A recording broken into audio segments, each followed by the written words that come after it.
Scholar بھی اپنے دوستوں کے حوالے دیتے ہیں اپنے افسانوں میں، اپنی تحریروں میں اور مختلف قسم کی کتابوں اور دریچوں اور اخباروں میں۔ کوئی بھی ایسا شخص نہیں جو دوست کے بغیر زندہ رہ سکے۔ معاشرے میں زندہ رہنے کے لیے تعلق کاروباری بھی رکھنے پڑتے ہیں، اور بسا اوقات ان تعلقات کو کاروبار سے ہٹ کے اپنی نجی زندگی میں بھی لانا مقصود ہو جاتا ہے۔ اس میں محبت بھی عمل پیرا ہو سکتی ہے، اس میں عشق بھی ہو سکتا ہے۔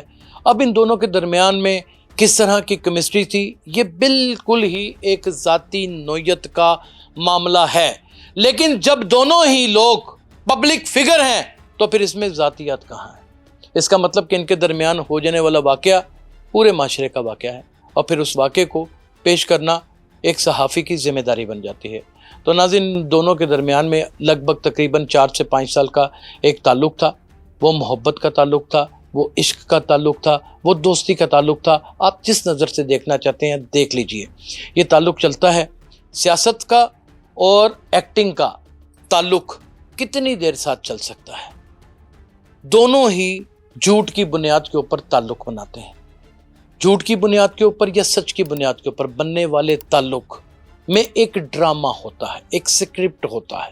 اس سکرپٹ کو کب تک ساتھ لے کے چلا جا سکتا ہے؟ دونوں ہی پبلک فگر ہوتے ہیں، دونوں ہی اپنے فن کے اوجے کمال پر ہوتے ہیں۔ وہ MP بن جاتا ہے اور تگڑا ترین MP بن جاتا ہے، اور یہ محترمہ ایک ممتاز اداکارہ بن کے ابھرتی ہیں۔ ناظرین، یہ دوستی دوام نہیں پکڑتی، یہ رشتہ نہیں پنپتا۔ فیصلہ کیا جاتا ہے کہ اس رشتے کو وائنڈ اپ کر دیا جائے دونوں طرف سے۔ جب وائنڈ اپ کیا جاتا ہے تو پھر اس میں جو تحفہ تحائف کا ایکسچینج ہے اس کے اوپر بات آ جاتی ہے۔ جو چیزیں ثاقب چدر کی اپنی ملکیت تھی، جو استعمال میں تھیں، اداکارہ مومنہ اقبال کے بقول ثاقب چدر کے MPA صاحب کے، وہ ان سے مانگتے ہیں۔ اختلافات کی جڑ یہاں پہ مضبوط ہوتی ہے۔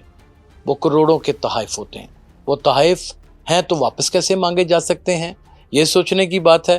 اور اگر وہ ویسے ہی دیے گئے ہیں استعمال کے لیے تو ظاہر ہے اس کا واپس کرنا بھی ایک فطرتی عمل ہے۔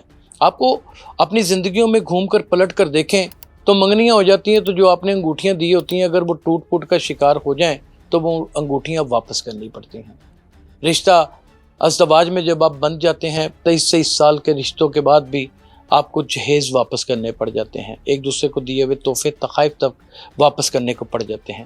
یہ معاشرے کی ایک رسم و رواج ہے۔ رشتہ جب بنتا ہے تو تحفے دیے جاتے ہیں، اور جب رشتہ ٹوٹ جاتا ہے تو تحفے واپس لے لیے جاتے ہیں۔ اسی طریقے سے مومنہ اقبال اور ثاقب چدر کے درمیان ہوا۔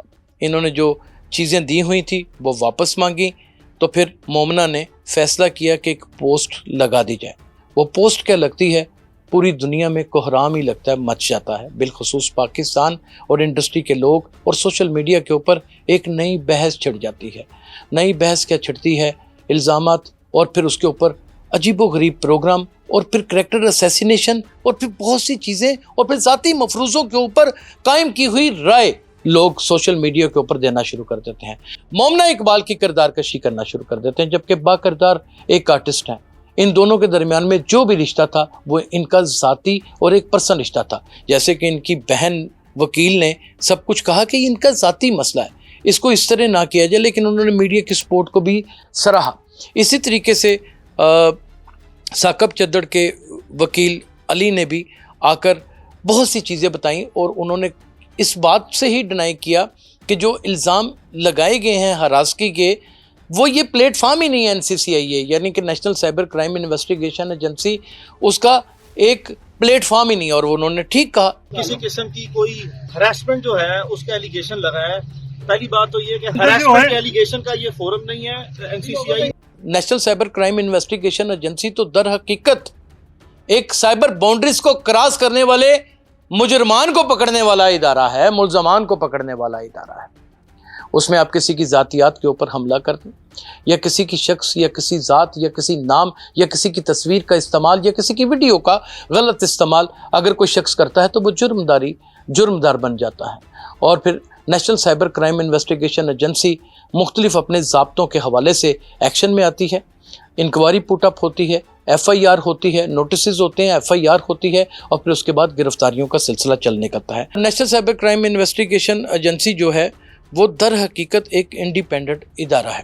ناظرین، یہ درخواست ان کے پاس چلی جاتی ہے، متعلقہ ڈائریکٹر اس درخواست کو سنتے ہیں، سوال جواب کا سلسلہ شروع کر دیا جاتا ہے۔ سوال جواب کے سلسلے کے بعد ایک نئی بحث میڈیا کے اندر چھڑ جاتی ہے۔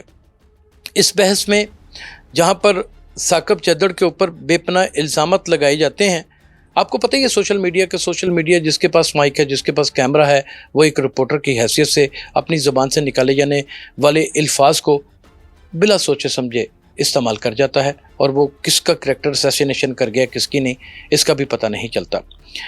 ان دونوں کے اوپر بڑا کرٹیسائز ہوتا ہے، بڑی باتیں ہوتی ہیں، رشتہ دونوں کا نکلتا ہے اور ایک دوسرے کو تحائف بھی دیے ہوتے ہیں، جس میں سے ثاقب چدر کیونکہ ایک امیر ترین انسان ہے اور پاکستان مسلم لیگ نون کا MPA بھی ہے، وہ زیادہ مہنگے قسم کے تحائف دے دیتا ہے۔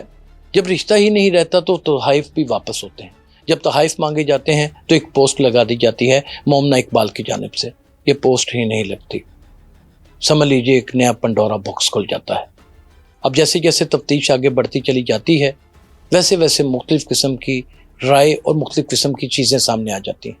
ناظرین، یہ جو سیاست دانوں کے درمیان اور جو فلمی اداکاراؤں کے درمیان دوستیاں ہوتی ہیں، اس کے پیچھے ذاتی مقاصد ہوتے ہیں، اور ذاتی مقاصد کس طرح کے ایک مرد اور عورت کے درمیان میں ہو سکتے ہیں، اس کا اندازہ آپ خود ہی لگا سکتے ہیں۔